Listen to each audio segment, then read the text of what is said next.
At the height of the Cold War, when the balance of the world rested on buttons that could end civilization in minutes, humanity survived not because of luck, not because of diplomacy, and not because of military strength alone, but because American intelligence chose clarity over chaos.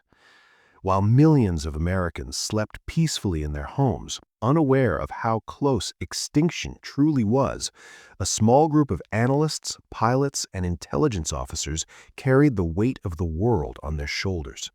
They understood something terrifying long before the public ever could. The next sunrise was not guaranteed. There were no alarms, no emergency broadcasts, no panicked crowds, just silent rooms, classified photographs, and Americans making decisions that history would never properly celebrate. What makes this moment extraordinary is not that the United States possessed overwhelming nuclear power. It did. It is that America possessed something far rarer, the discipline to stop, analyze, and think when the entire world stood on the edge of annihilation. In October 1962, American reconnaissance flights uncovered evidence so dangerous that even a single misinterpretation could have triggered global nuclear war. Soviet nuclear missiles were being installed just 90 miles from the American coastline, close enough to strike cities before any warning system could react. This was not a theoretical threat. It was immediate, real, and catastrophic. Every military doctrine of the era justified a first strike. Every instinct screamed for force. Yet instead of reacting with fear, American intelligence responded with precision. Inside secure facilities, analysts studied aerial photographs frame by frame, measuring shadows, angles, and structures, knowing that their conclusions would shape the fate of millions. These were not politicians seeking applause, nor generals chasing glory. They were Americans trained to value accuracy over emotion, restraint over impulse, and responsibility over revenge. Their work gave the President of the United States something no weapon ever could: time. Time to verify the threat, time to understand the enemy's intentions, time to choose a path that did not end in fire. The world would never know how close it came to destruction because American intelligence did its job perfectly. This is not a story about war. This is the story of how America prevented one, silently, decisively, and without ever asking the world to say thank you.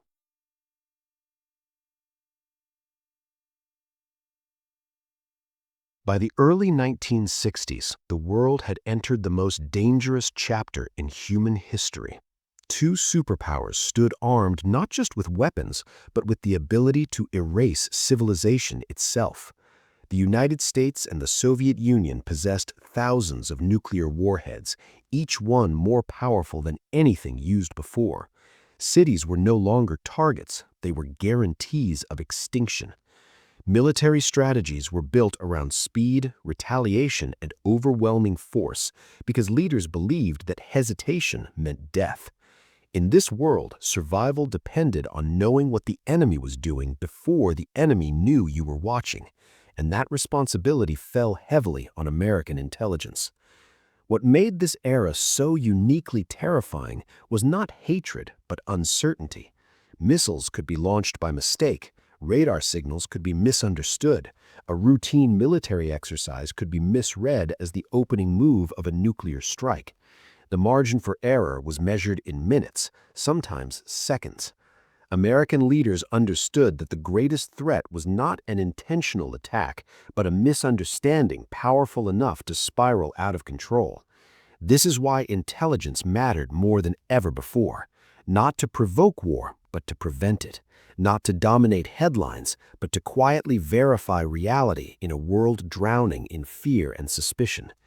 At the heart of this system was a vast and largely invisible network of American capability: reconnaissance aircraft, early warning systems, analysts trained to question their own assumptions, and protocols designed to slow decisions rather than rush them. Unlike propaganda-driven intelligence failures of the past, the United States invested heavily in verification, cross-checking, and disciplined skepticism. Information was never accepted at face value. Every image, every signal, every report was challenged, reanalyzed, and confirmed. This culture of caution became America's unseen shield. While nuclear weapons represented humanity's darkest potential, American intelligence represented its restraint. In a world designed for destruction, the United States built something far more powerful, a system meant to stop the unthinkable before it could happen. High above the earth, beyond the reach of conventional defenses, American reconnaissance aircraft flew missions so dangerous that even a single failure could alter the course of history. The U-2 spy plane was not designed to fight or intimidate. It existed only for one reason: to see what others could not. Its pilots flew alone at extreme altitudes, knowing that if they were shot down, rescue was unlikely and denial would be automatic. These missions were quiet, clinical, and relentless. Day after day, they collected fragments of truth from a world built on secrecy. And in October 1962, those fragments formed a picture that changed everything. When the photographs arrived, there was no immediate panic, just silence. Analysts leaned closer, magnifying images, tracing outlines, comparing structures against known Soviet designs. At first glance, the images appeared ordinary: construction sites, equipment, long shadows cast by the Cuban sun. But trained American eyes saw something else entirely. They recognized missile launchers, fuel systems, and support structures unmistakably designed for nuclear weapons. These were not defensive installations, they were offensive weapons aimed directly at the United States. The realization was immediate and chilling. The Soviet Union had moved nuclear missiles into the Western Hemisphere, placing American cities within minutes of destruction. What happened next defined the character of American intelligence. There was no rush to conclusions, no dramatic announcements, no emotional escalation. Instead, analysts double-checked measurements, consulted independent experts, and demanded absolute certainty. They understood that a single error could unleash irreversible consequences. This discipline, this refusal to panic, is what separated intelligence from impulse. When the findings were finally presented to American leadership, they carried the weight of undeniable truth. The United States now knew exactly how close the world stood to nuclear war. And because American intelligence had seen the threat clearly, the nation still had one precious advantage left: the chance to act wisely instead of violently. The most terrifying detail was not the power of the missiles, nor the ideology behind them. It was the distance. Cuba was just 90 miles from the coast of Florida, closer than most Americans realize, closer than any Soviet nuclear weapon had ever been before. From that distance, missiles would reach American cities in minutes. There would be no time for evacuation, no opportunity for negotiation, no second chance. Entire populations could be erased before a single warning reached Washington. This was not a distant battlefield. It was America's front yard. And for the first time in history, nuclear annihilation was no longer an abstract possibility. It was a geographic reality. Inside intelligence briefings, maps told a brutal story. Red lines traced missile trajectories towards Miami, Washington, New York. Analysts calculated flight times measured not in hours, but in moments. The traditional balance of deterrence had been shattered. The United States now faced a threat that could bypass its defenses entirely. This is why American intelligence understood something critical that the public did not. An emotional response could be fatal. A hasty strike might destroy the missiles, but it would almost certainly provoke full-scale nuclear retaliation. What looked like strength could end civilization. What looked like restraint could save it. This was the moment when the value of American intelligence became undeniable. The goal was no longer to expose the threat. That had already been accomplished. The goal was to control escalation. Intelligence officers worked relentlessly, refining estimates, tracking construction progress, and monitoring Soviet movements hour by hour. Every detail mattered. Every delay mattered, because as long as the missiles were not operational, there was still time, and time was now the most valuable currency on Earth.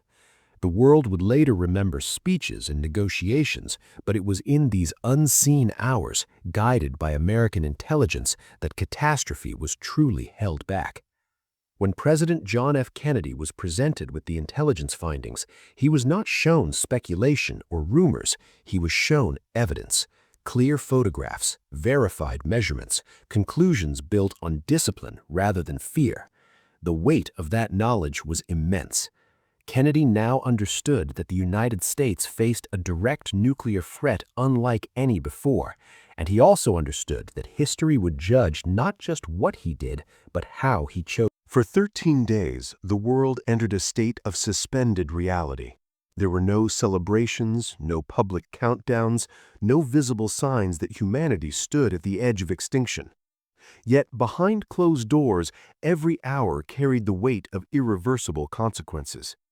American intelligence monitored Soviet movements relentlessly, tracking ships crossing the Atlantic, analyzing radio signals, and watching missile construction sites inch closer to operational readiness. Each update carried a question no one dared to speak aloud. Was there still time? In Washington, decisions were no longer theoretical. They were measured in human lives on a scale never before imagined. As Soviet vessels approached the American naval blockade, tension reached a level that defied language. A single misinterpreted maneuver could have sparked a chain reaction no one could stop. American intelligence played a crucial role in preventing that spark. Analysts worked around the clock, filtering noise from signal, intention from posture. They advised restraint where instinct demanded force. They emphasized verification when fear demanded action. This discipline prevented commanders in the field from acting independently, from responding emotionally to uncertainty. It ensured that decisions remained centralized, deliberate, and controlled. In the most dangerous moment of the Cold War, American intelligence became the force that slowed history itself. What the public never saw was the psychological burden carried by those involved. Every report, every intercepted communication, every photograph was a reminder that failure meant annihilation. Sleep was scarce, certainty was elusive, yet the system held. Protocols were followed, assumptions were challenged.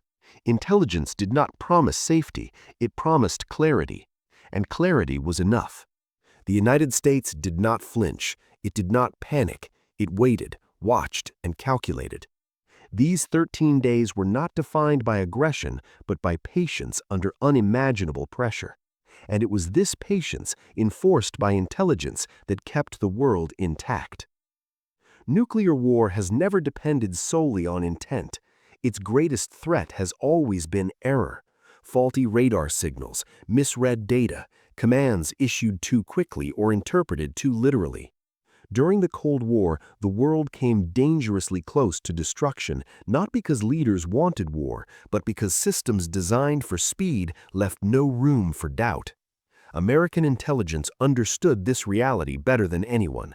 That understanding shaped everything it did during the crisis. The goal was not simply to monitor the enemy, but to guard against the most unpredictable variable of all, human judgment under stress. Throughout the confrontation, intelligence officers remained acutely aware that a single false alarm could trigger catastrophic escalation. This is why American systems emphasized confirmation over reaction. No signal was acted upon without corroboration. No report was accepted without scrutiny. This culture of skepticism was not accidental, it was engineered. The United States had learned through painful historical lessons that certainty is often an illusion and that humility can be a strategic advantage. In a world where missiles could fly faster than reason, American intelligence chose to slow the process, forcing leaders to pause before crossing lines that could never be uncrossed. This approach stood in sharp contrast to the terrifying fragility of nuclear command systems worldwide. Accidents were possible, miscalculations were inevitable, but American intelligence worked to contain those risks, insulating decision-makers from panic and incomplete information. By doing so, it prevented fear from becoming policy. The real enemy was not the Soviet Union alone, it was the possibility of irreversible mistakes made in seconds. By recognizing this truth and acting accordingly, American intelligence transformed restraint into a weapon more powerful than any warhead. And in doing so, it ensured that the most dangerous weapon of the Cold War, human error, did not end the world. When the crisis finally began to de-escalate, it did so quietly, almost anticlimactically. There were no dramatic announcements declaring victory, no images of celebration flooding television screens. Instead, there was confirmation. Soviet ships turned back. Construction on missile sites slowed, then stopped. Messages passed through diplomatic channels with careful, deliberate language. Behind every sentence was the shared understanding that humanity had just escaped something irreversible. American intelligence confirmed what leaders needed most in that moment, that the threat was real, that it had been neutralized, and that escalation was no longer inevitable. What followed was not triumph, but relief. The United States had demonstrated something the world had never seen before, the ability to confront an existential threat without surrendering to fear. This was not a victory achieved through destruction, but through discipline. Intelligence had guided every step, ensuring that decisions were grounded in reality rather than emotion. The missiles would be removed, the immediate danger would pass, and the world would continue, largely unaware of how close it had come to ending. History often remembers wars by the battles that were fought. This moment deserves to be remembered for the war that never happened. No cities were lost, no lives were erased in seconds. Civilizations survived because the United States proved that power does not have to mean recklessness. American intelligence had done exactly what it was designed to do, not to dominate, but to protect. The absence of catastrophe became its greatest achievement, and the silence that followed was not emptiness, it was survival. There were no medals for the analysts who spent sleepless nights measuring shadows on photographs, no parades for the pilots who flew missions knowing they might never return, no public recognition for the intelligence officers who carried knowledge too dangerous to share. Their reward was simpler and far more profound. The world kept turning. These were not men and women seeking glory. They were professionals bound by responsibility, trained to understand that the highest form of service often leaves no visible trace. American intelligence has always operated in this space, between obscurity and consequence. Its successes are measured by what happens, but by what never does. During the most dangerous days of the Cold War, these individuals embodied a uniquely American ideal, that freedom is best defended not only by strength, but by judgment. They trusted systems built on verification, discipline, and restraint. They trusted one another, and they trusted that doing the right thing quietly mattered more than being seen doing it loudly. The public would never know their names, but it would live with the results of their decisions every day. Children would grow up, cities would expand, history would continue. This is the legacy of American intelligence at its best, invisible, restrained, and profoundly human. In moments when the world demanded chaos, they delivered control, and in doing so, they proved that patriotism does not always wave flags. Sometimes it sits in silence and refuses to make a mistake. It is difficult to truly grasp how close the world came to ending because nothing marks the moment it almost did. There is no monument to the disaster that never happened, no annual remembrance for the lives that were never lost. And yet every breath taken since that October is connected to decisions made in rooms most people will never see. You are here today not because nuclear war was impossible, but because it was prevented, deliberately, carefully, by Americans who understood that the greatest responsibility is knowing when not to act. This story is not about the past alone. It is a reminder that somewhere, right now, similar decisions are being made. Intelligence officers are analyzing data, questioning assumptions, and slowing down processes that could otherwise spiral into catastrophe. The tools may have changed, the stakes have not. The survival of civilization still depends on people willing to choose patience over panic, clarity over fear.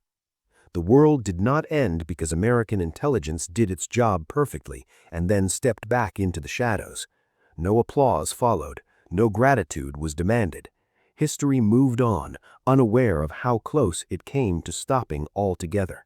And perhaps that's the greatest testament of all, because the most powerful victories are not the ones remembered with fire and noise, but the ones that leave the world exactly as it should be, alive, unaware, and free.